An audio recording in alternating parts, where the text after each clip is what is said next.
Usually, at the end of a major arc, a manga will slow down, give the protagonist some much-needed time off, and restore a sense of normalcy before disrupting the status quo once again. No such luxury is offered to the Black Swordsman, who serves as the late Kentaro Moira's masterpiece and central vortex. When we first meet Guts in the story, he has practically spent the last 2 years as an insomniac berserker, maniacally hunting down apostles in his search for the God Hand.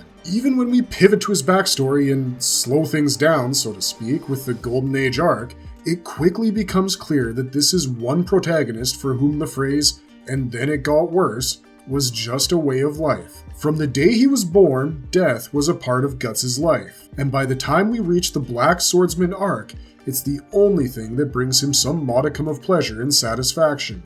But how did the world of Berserk break this man so thoroughly that he couldn't even tell friend from foe at one point in time? Well, that's exactly what we're here to answer. This is Guts' Origins Explored. Before we go into our explanation, we have a very small request. If you like our content, please support us by subscribing to our channel. This is a small click for you, but for us, it means a lot. Thank you. Let's begin. The Black Swordsman who fights like a berserker, Guts' introduction in Berserk. So, Berserk is a manga series that actually begins 2 years after a certain event that changed Guts' life forever. And yes, we will get to that in a bit, but for now, let's talk about the sheer brutality of the Black Swordsman arc, shall we? If Kentaro Moira had not shown fleeting moments of self-reflection and self-loathing from his protagonist in those first few introductory chapters, we're not sure if we'd be behind Guts to the extent that we are, because my god was he brutal and apathetic when first introduced. The very first page of the Black Swordsman arc shows us Guts clapping Apostle cheeks before blowing said Apostle up with an arm cannon.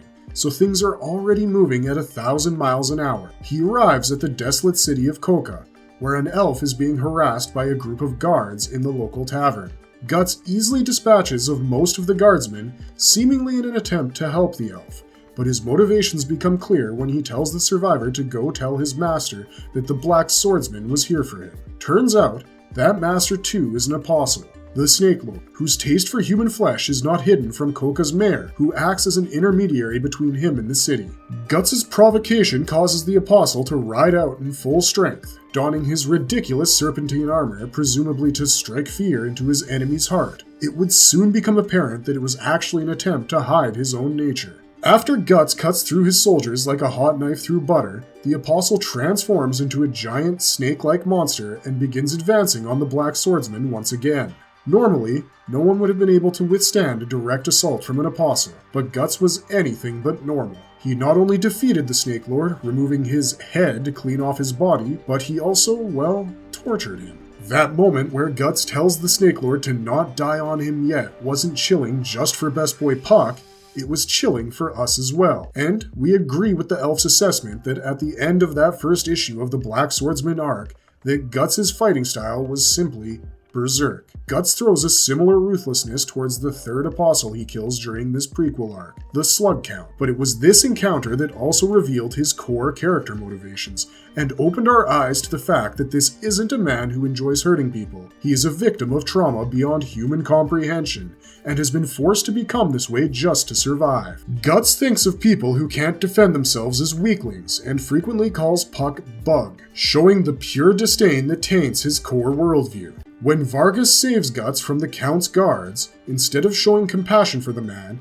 he steals his behelit and thoroughly berates him, while Puck protests his inhumane treatment of his fellow man. And later, when Guts fights the Count in his castle, he shows absolutely no regard for anything but his goal, going so far as to use the Apostle's daughter as a hostage to win a seemingly unwinnable battle. You can taste the bloodlust coming off of his entire being as he repeatedly attacks the Apostle's undying head in front of his daughter's eyes, actually reveling in the fact that no matter how much he hurts the slug, it won't die easily. The Count, whose monstrous being was still anchored to humanity by his love for his daughter, fell into deep despair when he realized he would die without even reconciling with her. At that precise moment, his blood flowed into the behelit Guts was carrying, which belonged to the Count in the first place, and it activated to bring forth the very beings the Black Swordsman had been searching for, the 5 angels of the God Hand. It didn't matter to Guts that these demons were forcing a father to sacrifice his child to them to save his own skin. He had danced this dance before, and was familiar with its choreography. He was here to take one of these demons out, even if they did pretend to be angels, and lunged straight for the God Hand member called Griffith, but was pushed away like literal trash by this entity who existed beyond human comprehension. When the Count was unable to strike a bargain with the God Hand and ended up in the abyss instead, the interstice that summoned the God Hand vanished, and Guts was left with nothing but a lost opportunity and a burning sensation of rage in his chest. So was Teresia, the daughter of the Count, who despite hating her monstrous father, loved him all the same, and blamed Guts for his demise. She vowed revenge on the Black Swordsman, and to Puck's horror, Guts actually encouraged her to follow through on it, further antagonizing himself in the eyes of a child just to make a cynical point. But it was the momentary look of despair that Puck noticed in his eyes as he left Teresia behind. That reminded him the man he was traveling with was human after all, regardless of how inhuman his sword or his fighting style felt. The Black Swordsman's path was one of vengeance and smoldering hatred towards that demon he called Griffith, and in his journey, he had sacrificed his left arm and his right eye to accomplish that goal, retaining only the basest sense of morality as well. But why did Guts hate Griffith so much? Where did he come from? Where did they meet? And how are their fates intertwined? The answer to those questions lies in the golden age of Berserk. He was born in the dirt and survived by the sword. Guts' life before meeting the Band of the Falcon. The Golden Age arc begins with the story of Guts' birth, and it is about as horrifying as anything else in the series, even more than the Eclipse in our opinion. A group of mercenaries led by a man called Gambino crossed a hanging tree, where a bunch of women had been left hanging for the crows to feast on. Gambino's men noticed that a child was laying beneath one of the corpses, unmoving and deathly quiet, evidently having been born of the woman above it. Gambino was about to ask his men to press forward, but at that moment, Shisu, a half-crazy camp follower, picked up the babe, and somehow it started crying. Despite the fact that she was on the verge of insanity due to a stillbirth only 3 days prior, Shisu decided to take this child, born in the midst of blood and afterbirth, as her own son. Gambino sort of nonchalantly allows her to do it as his men whisper that the child is cursed, reasoning that the child would die soon enough and would serve better as Shisu's toy in the meantime.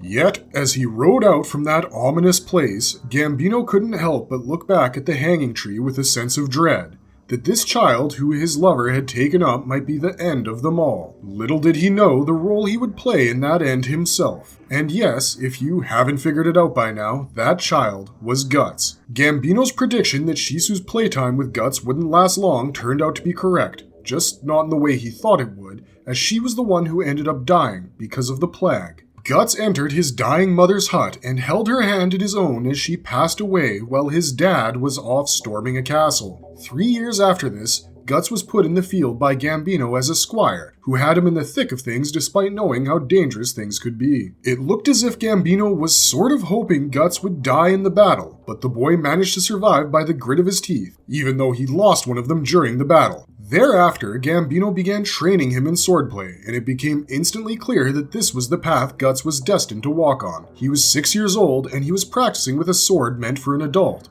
which meant he was completely off balance from the get-go, and Gambino was intent on making Guts work off his debts. He kept pushing the boy to counterattack, and when he did, Gambino lost his cool and thrashed the boy hard, giving him a scar on his nose that has now become an iconic part of his character design.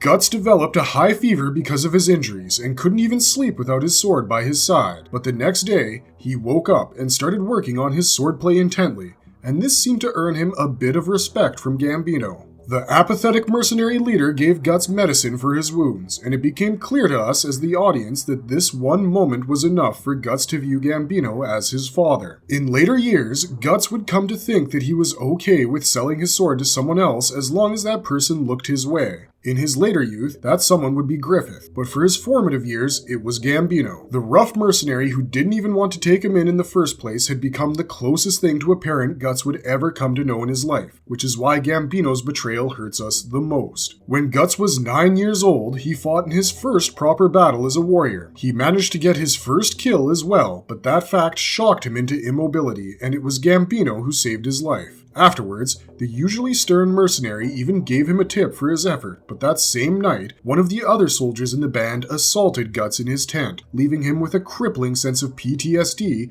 which resulted in him always lashing out if someone tried to touch him. The experience was so traumatic that he couldn't believe Gambino could have done it, which is why he killed Donovan out of retribution, demanding the true traitor's name. But a couple of years later, he would learn his assaulter had been telling the truth all along. The same day that Guts got his revenge, Gambino lost his leg in battle and became an invalid, which was as good as being a tree stump in a mercenary band. Even after cutting down several enemies and earning rewards for his father's sake, Gambino had become openly abusive towards Guts, and showed more affection for a dog than the boy he practically raised. And that very night, as Guts lay thinking about how he was going to make up for this to his father in the next battle, Gambino stumbled into his tent to kill him. In a drunken stupor, he blamed Guts for everything wrong with his life, including Shisu's death, and told him that he should have died under that tree 11 years ago. Guts was obviously taken aback by these statements, but before he could respond, Gambino swiped at him. His natural instincts kicked in, and Guts murdered Gambino with his own hands. When the other mercenaries saw what he had done, they immediately chased him down and shot him full of quarrels,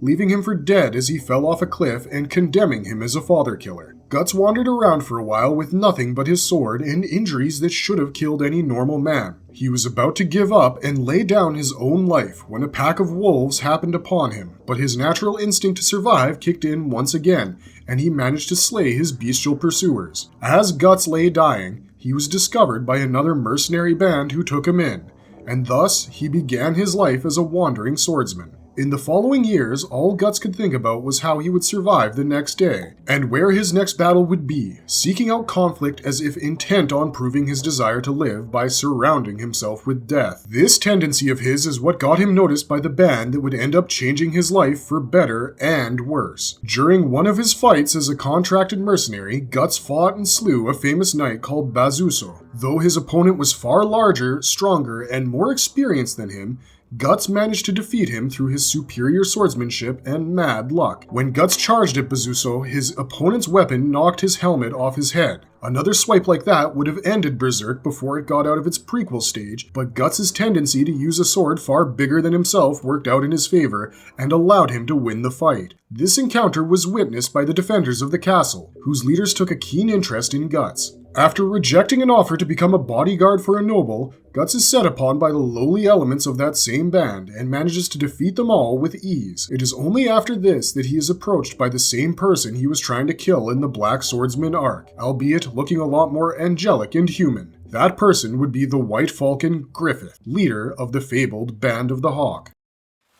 He must be my equal in every respect.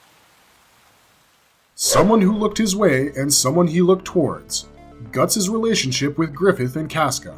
Upon being challenged to a one-on-one duel by Griffith, Guts immediately accepted, being supremely confident in his own fighting abilities. The utter shock he felt when Griffith dislocated his shoulder was therefore justified, because no one had treated him with such impunity before. Not only did the White Falcon read his moves like a book, he dispatched of him as if he were an annoying toy. And that is not where the humiliation ended, for Guts woke up a few days later to the fact that his feverish and wounded body was warmed back to life by the Band of the Falcon's only female soldier, Casca. As soon as he was able to walk around again, Guts challenged Griffith to a rematch, but this time the stakes were different. If he lost, he would have to join the Band of the Falcon as Griffith's possession. Once again, Guts found himself on the losing end of the battle, as Griffith proved too wily an opponent for him to outsmart at his level. But it was this certainty with which the White Falcon declared Guts was his that actually shook the swordsman to his very core. So far, he had never allowed anyone to touch him without leaving them with a black eye and a few teeth short.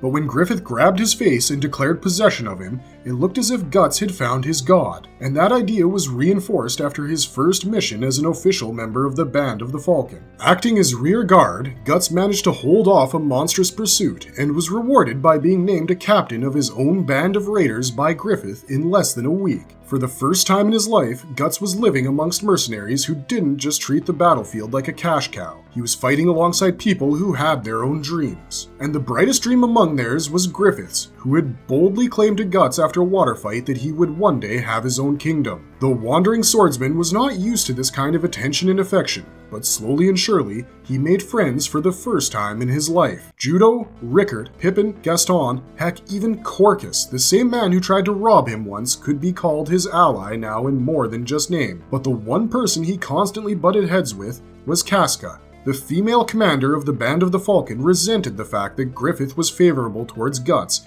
and this created a one-sided rivalry between the two of them, which lasted for well over 3 years. During that time, Guts' command increased from a mere 10 men to 500 seasoned raiders who became the beacon talons of the White Falcon. It was thanks to Guts' savage battle acumen that Griffith was able to secure many of his victories, a fact that the latter was well aware of. And yet at the same time, it was clear to everyone in the band that Guts was different from them. Griffith was warm enough to everyone else, but he seemed to consider Guts to be a friend, which is why Casca, who worshipped and loved Griffith, could not stand to see herself being sidelined by his latest plaything. In those 3 years of service, Guts' actions allowed the Band of the Falcon to ingratiate themselves with the King of Midland and got them enlisted as one of their primary forces in the 100-Year War. Griffith's ingenious leadership and military success saw him rise to the position of a Viscount within the Midland nobility, and it looked like everything was going to be on the up and up for them henceforth. How great it would have been if that were true.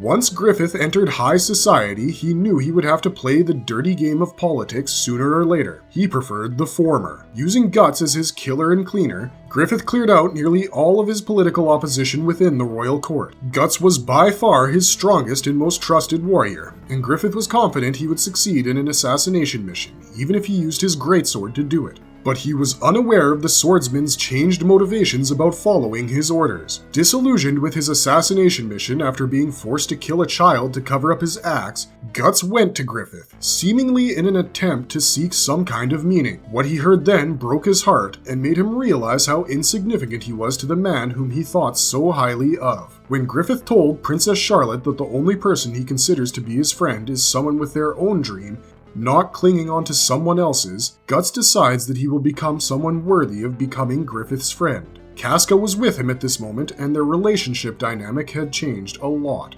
After surviving a near-death experience together thanks to the Tudor Blue Whale Knights, Casca ended up opening up to Guts about why she joined the Band of the Falcon, and he genuinely empathized with her and respected her for her decisions. He acknowledged how difficult it must be for her to be a woman soldier, witnessing it firsthand as he helped her through her mid-battle menstrual fever, and started realizing he was falling for her when he fought off 100 Tudor knights all by himself. With his mind made up, Guts departed the Band of the Falcon after helping them secure the fortress of Doldry, the last objective of Midland's 100-Year War campaign. He did so by defeating Griffith with a single stroke of his sword in front of the rising sun, leaving his comrades with a simple "see you" on his way out. Casca was distraught over Guts' departure as she realized her own feelings for him, but it was Griffith whom Guts was concerned about. As he walked away from the White Falcon who gave his sword purpose and his life meaning for these past 3 years, he told himself that Griffith would be fine. This would be akin to knocking over a stone in his path for him. He would bounce back and get his dream regardless of Guts' presence. That is where he would turn out to have been grievously wrong, because this is the decision that ended up turning him into the Black Swordsman we met at the beginning of the series.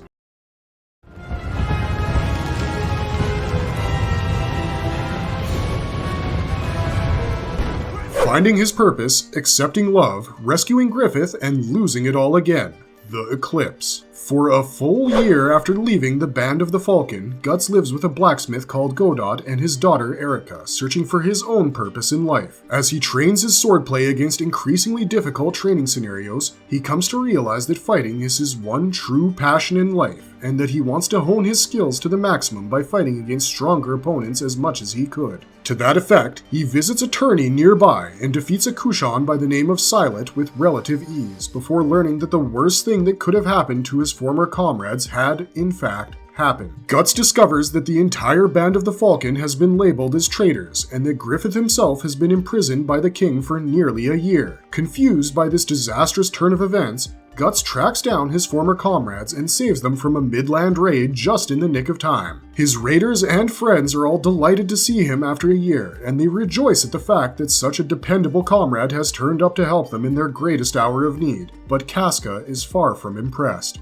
She asks Guts to follow her to a waterfall nearby and commands him to draw his sword. Guts thinks she's just being her usual fiery self, but when Casca slashes at him with killing intent, he begins to question her as to why she was doing all this and what had happened in the first place. Casca unleashes a torrent of emotions upon Guts, unlike anything he had ever experienced before. She blamed him completely for everything that was happening to the Band of the Falcon, despite knowing full well that it was Griffith's fault he got caught bedding the princess. Pushed to the brink of her own sanity, she hands Guts her sword and prepares to jump off the waterfall, telling him to take over Griffith's rescue mission so she could finally rest. But the swordsman saves her life once again. The love simmering between them spills over, and they end up making love with one another, but not before accepting each other as they truly were. Initially, Guts nearly ends up strangling Casca as they copulated because of the waves of trauma that keep him drowned mentally, and he suffers a full-blown emotional breakdown in front of her. But she accepts him with all his wounds, and their relationship is solidified when they accept each other despite their misgivings. Guts and Casca return to their camp with a renewed sense of purpose and put into motion their plan to rescue Griffith from the Tower of Rebirth. But when they make it there,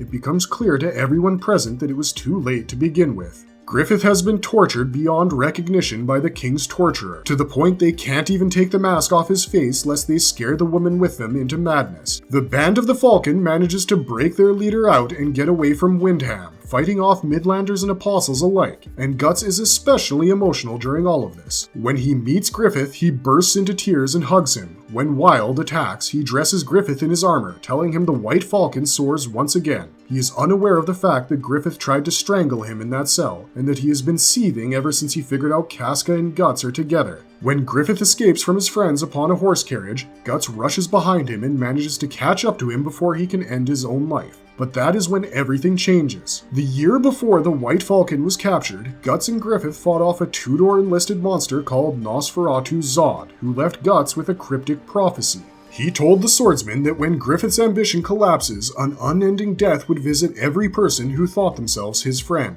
The very night that Guts left the band, he was approached by a mysterious Skull Knight who gave him a similar warning, telling him that the eclipse would take away everything from him, and only a man who managed to stand up on his feet with a broken sword would be able to withstand the torrent of madness and death that it would bring with it. When Zod killed Wild in front of Guts' eyes, he didn't understand what it all meant, but when he saw the crimson behelit in Griffith's hands, its face aligned perfectly and dripping tears of blood, he understood that the world as he knew it was about to come to an end. He just didn't know that it would be the man he looked up to the most who would cause it. When Griffith triggers the eclipse, Guts is still trying to protect him, as his first thought is to keep his leader safe. Even after the God Hand tells the Band of the Falcon that Griffith would sacrifice them all of his own volition, Guts refuses to believe them. He refuses to believe it even after Griffith chants "I sacrifice" in his own heart and is incubated for his reincarnation as a demon. But when Femto emerges from his cocoon of darkness, all doubts and regrets are replaced by hatred, rage,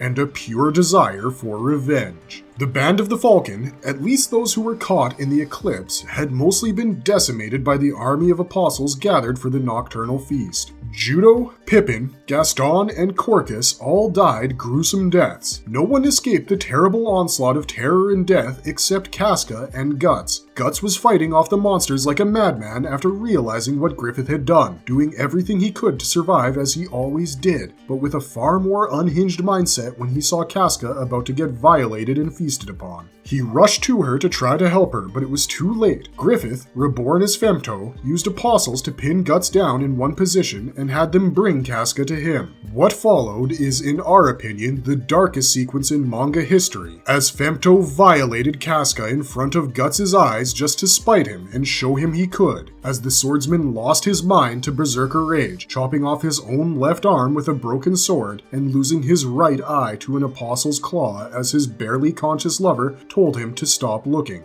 Just as both Guts and Casca fell unconscious, the Skull Knight intervened and saved their lives, but the damage was irreversible. Casca's mind had been shattered by the experience, regressing her to a childlike state, and Guts, well, a full sprint through a forest reliving the memories of his loved ones being slaughtered by demons whilst being engulfed by his own darkness is a spot a man doesn't get out of easily. He must cut his path through it, and that is exactly what Guts decides to do. As the spirits of the dead and malign astral beings start gathering around him due to his brand of sacrifice, he takes the Skull Knight's sword and cuts them down, declaring war on demonkind, the God Hand, and especially Griffith, the one now known to all as the Fifth Angel Femto. The skeletal specter warns him that he isn't the only torch that attracts these spirits, and Guts rushes to check on Casca, but ends up witnessing something even more disturbing than evil spirits trying to kill her. He sees the birth of his demon child. See, if you've read the Black Swordsman arc, you'd have noticed this one demonic-looking baby following Guts around during his apostle hunt. Turns out, that baby is his. The night that he and Casca slept together caused her to conceive, but because of Femto's assault, the fetus had been cursed and turned into a demon child who would only appear to its parents on full moons. Guts actually tries to kill the baby as soon as it was born, considering it to be more demon than his own child, but Casca gets in the way, and he subsequently spares it for her sake.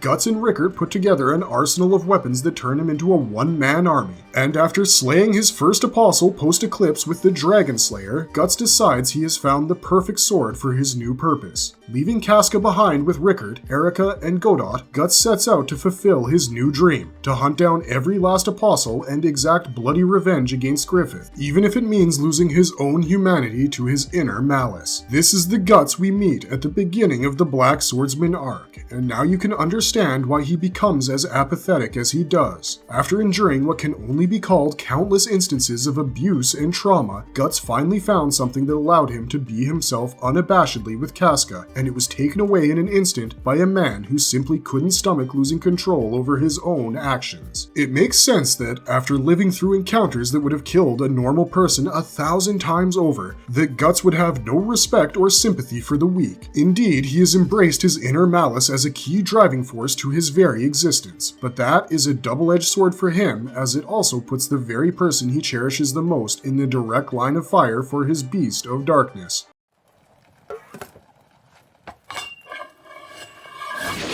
New companions, old wounds, malice lost and found, and the Berserker armor. Guts' story from the Eclipse to Fantasia. For a time, Guts is returned to his normal self when he meets people like Serpico, Farnese, Isidro, and Shirky. During his quest to find Casca during the Conviction arc, he shatters Farnese's sense of faith with his sheer tenacity and impresses Isidro with his handling of a few Kushan scouts who manage to corner him. At the Tower of Conviction, all of them work together to defeat Father Mozgus and his disciples, whilst trying really hard to stay alive at the same time. They manage to do it, and the incarnation ceremony comes to an end with the death of the egg-shaped apostle. But it also leads to the incarnation of Femto in the physical world as Griffith, and this is what makes Guts' character go even deeper into the deep end. As a character akin to the author of his own story, the incarnated form of Femto could essentially be thought of as God on Earth. Such an otherworldly radiance spewed forth from his very being that all in his vicinity became motionless and simply stared at him with an instinctual reverence. This also included an onlooking Guts, and it disgusted him to no end. The fact that he was able to forget his malice towards Griffith for even a second made him sick to his stomach, but he learned the cost of such festering hatred soon enough, as Guts nearly treated Casca the same way Femto had during an eclipse after saving her from some roaming bandits. This is why he accepted almost immediately when Farnese, Serpico, and Isidro offered to join him on his journey, because Guts was afraid of what could happen if he truly lost all control of his inner darkness once again. But it becomes clear after he gets the Berserker armor that it is not a matter of if that happens, but when. The 2 times Guts has allowed Hanar's nightmarish creation to take hold of his being entirely, he has turned into a savage beyond even his friends' comprehension. He almost killed them on one occasion, and probably would have succeeded if Shirke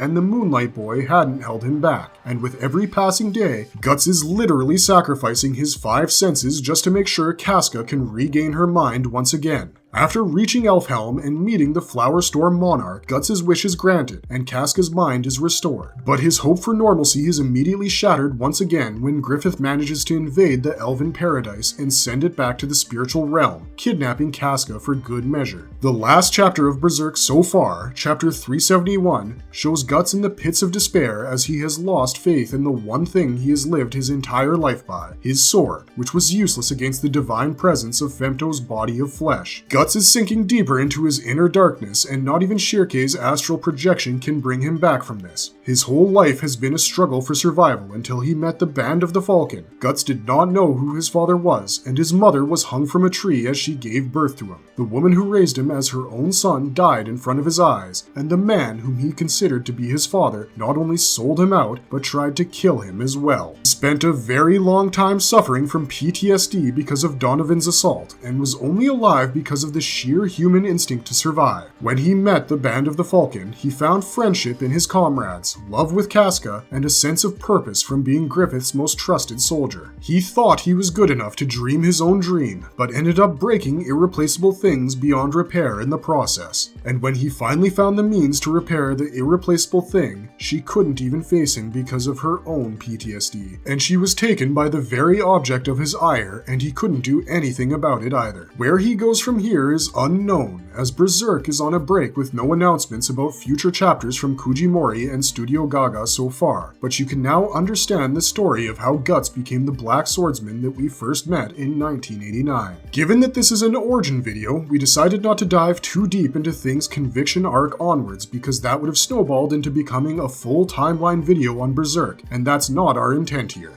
Although, if you do want something like that, please let us know in the comments below. This video is here to make you aware of the many connections and situations that led to the birth of the Black Swordsman we saw in Berserk A0. And if you followed it this far, then my friends, you now know all there is to know about this character's origins. To know about his actions from this point onwards, we recommend you read the manga because it is truly peak dark fiction, with the emphasis being on the word dark in this instance.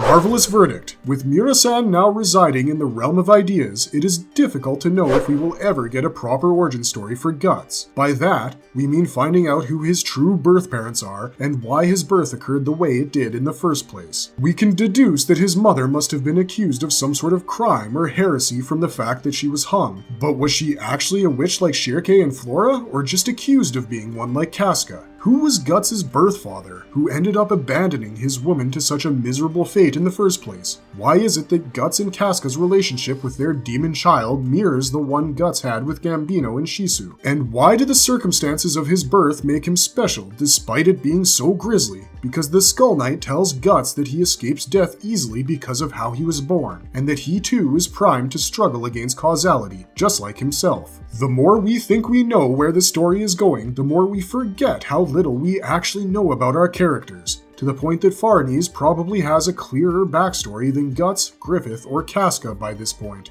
But that is the allure of Berserk, and Guts is the enigmatic axis around which it rotates. He has avoided the fate of a branded sacrifice for 2 years with nothing but his own grit, lived through countless unwinnable battles, wounded a God Hand member herself, and tasted of the great fury that ancient Viking warriors were known for in their time. He is a leaping fish, breaking the flow of causality with every swing of his sword. It's only a matter of time before his Dragon Slayer changes the course of time itself, and you can bet we'll be there to witness it with our analytical mirrors in hand. But if you liked our content, don't forget to leave a like and subscribe to us if you haven't already. This has been Corey Whelan for Marvelous Videos. Have a good one, be safe out there, and thanks for watching.